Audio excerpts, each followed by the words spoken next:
Be sure to subscribe to Viral Now and click the bell so you'll never miss an upload of ours. Hi there everyone, my name is Jeremy Jameson, here today to discuss 10 sketchy things about Team 10. Jake Paul has been the biggest YouTube star to emerge this year. While the content he makes is enjoyed by many, he at the young age of 20 has also conquered the art of promotion by creating fake drama constantly, controversy from his actions, and his frequent collaborations with his own creative collective, Team 10. But with his meteoric rise to fame, was there and is there some questionable things going on behind the scenes, or even in front of the scenes, that people just do not seem to talk about that much? Well, that's what we're here to talk about today. Wrecking their own home. Despite how calculated Jake Paul can be on the business side of things, it seems like in other aspects of his life, such as his home, it is not as much of a priority. In the old Team 10 house, in various vlogs from each of the members, you could often see graffiti on the walls, garbage and clothes all over the floor. Young and reckless is an accurate description of how they live.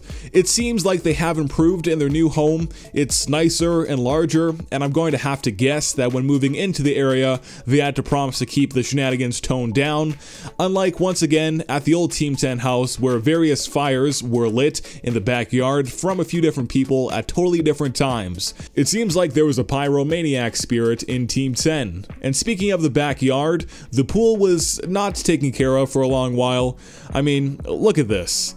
Current Team 10 members Chance and Anthony actually confirmed their spots with the group after they cleaned the pool, having to use hazmat suits due to how dirty it was. Public nuisance. The group's antics also carry out to affect their neighbors. Once again, a lot of this has been toned down since moving into their new home, but at the iconic, well-known location, fans would always be standing outside of their home by the gates, hoping to catch a glimpse of one of the members and to potentially even talk with them.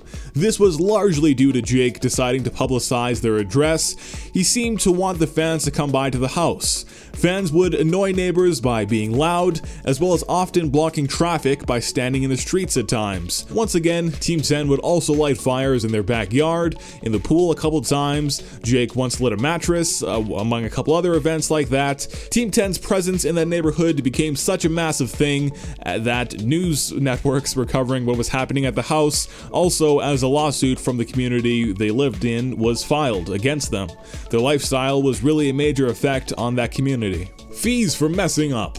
There has always been a few rules that may be surprising considering how young and freely they seem to live. These rules are all supposedly included in the Team 10 members' contract, which we'll discuss the contract a bit more in a moment. But some of the rules that have been publicized is that if you are not up by 10 a.m., you have to pay a $50 fine. Now, this isn't super out there. If you think about it, most people who work or attend school, the large majority must be ready to go much earlier than 10 a.m. in the day.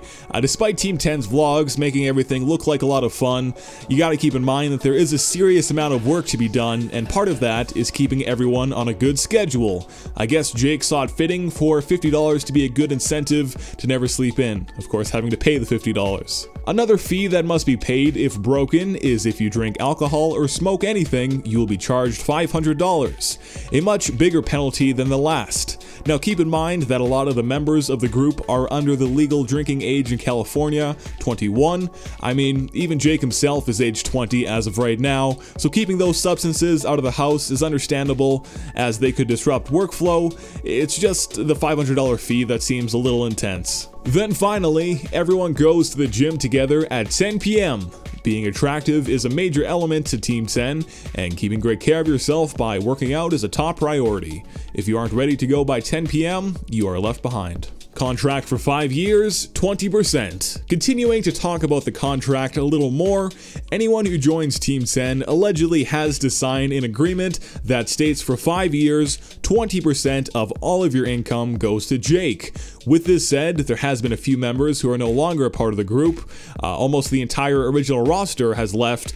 However, this brings up the question that despite no longer working with Team 10, do they all still have to pay the 20% to Jake? By the sounds of it, this is the case. Although you may not work directly with him anymore, you still did sign a legal document stating to pay that income percentage to him. Fake relationships / friendships.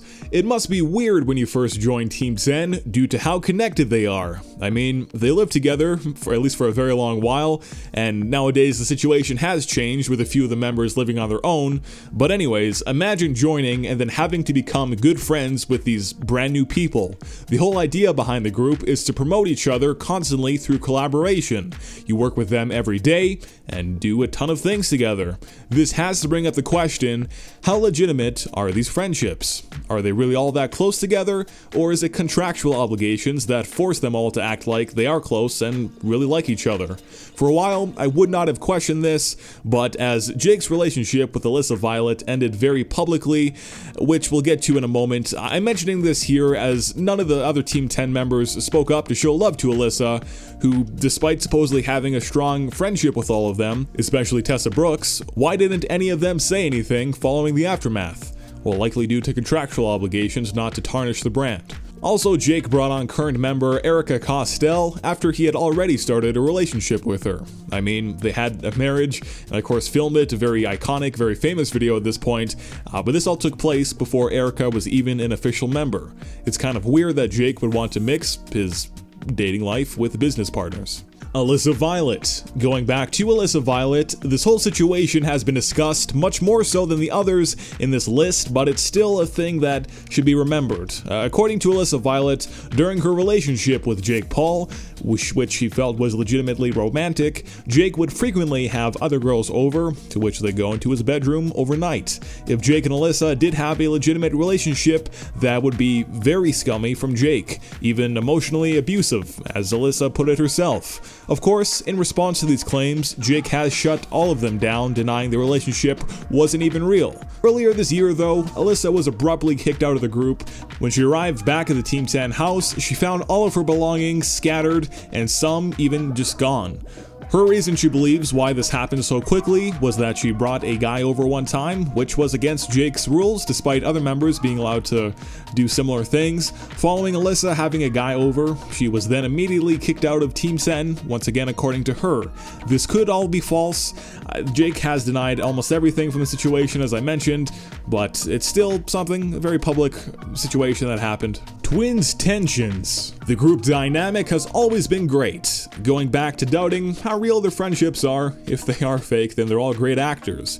But when the Martinez twins came to join, the Dobry twins, a part of Team 10, suddenly left. It's been speculated that the reason for the Dobry twins leaving so abruptly was because they weren't a fan of more twins being a part of the group, and thus they had some sort of grudge against the Martinez twins. I don't think this is the case, as the Dobry twins in a video of theirs stated that the reason for them leaving was because they wanted to be closer to family, so they left California entirely. I will say that perhaps they thought that with the Martinez twins joining, they would help keep the group dynamic similar, so in place of the Dobry brothers leaving, regardless, it seems like there likely wasn't a major issue here. Pranks. Have you ever stopped and wondered, were these pranks set up? They've been some of the group's most popular videos, pulling jokes on one another. I recall Alyssa Violet being the center of a few pranks, meaning she'd constantly be the person getting pranked. If this was all real, then the reality of this would probably make you be on edge often, worried that you'll be surprised at any moment. I personally think that these pranks have been truly set up without the prank person knowing based on their reactions from them.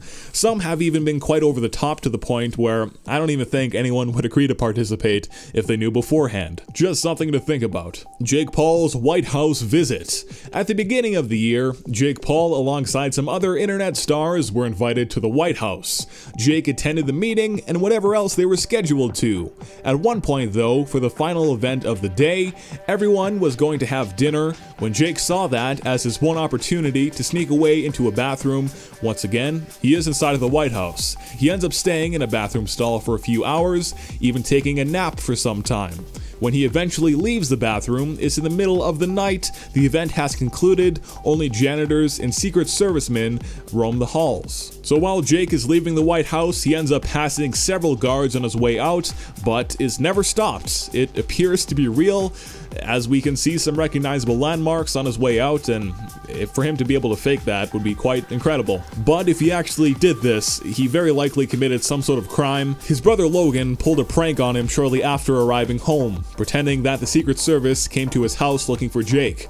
This was confirmed to be a prank, however. Nick Crompton's requests. This one is quite the hefty of a claim. I'm not saying I personally back it, but at the same time, it's important to listen to the guy named Mick Mayo, who hung out with Team 10 for a few months earlier this year.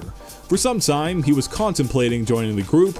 That was the main reason for him traveling out to Los Angeles and meeting with the group regularly. After he was spotted by fans, often with Team 10, he would be asked why he had not joined the group. Firstly, in his words, everyone who signs to the group are slaves of Jake Paul, and the only purpose of the collective is to make Jake Paul more famous. Once again, this is what this guy Mick claims. On top of that, Nick Crompton, the manager of the group, had been requesting some explicit acts from Mick, and that would guarantee him a spot in Team 10. If you search for the original video, you can see the screenshots of the messages. I won't be including them in this particular video here, but once again, if you want to look up that, you are able to. Video is quite easy to be found, but it's quite a hefty claim, especially about Nick. I'm not sure if that's true, but keep in mind, this Mick guy hung out with Team 10 for a while and did have some legitimate looking screenshots, but it's kind of a scary thing overall if you think about it. Thank you all so much for watching. For Viral Now, I'm Jeremy Jameson, wishing you to have a wonderful rest of your day. Goodbye.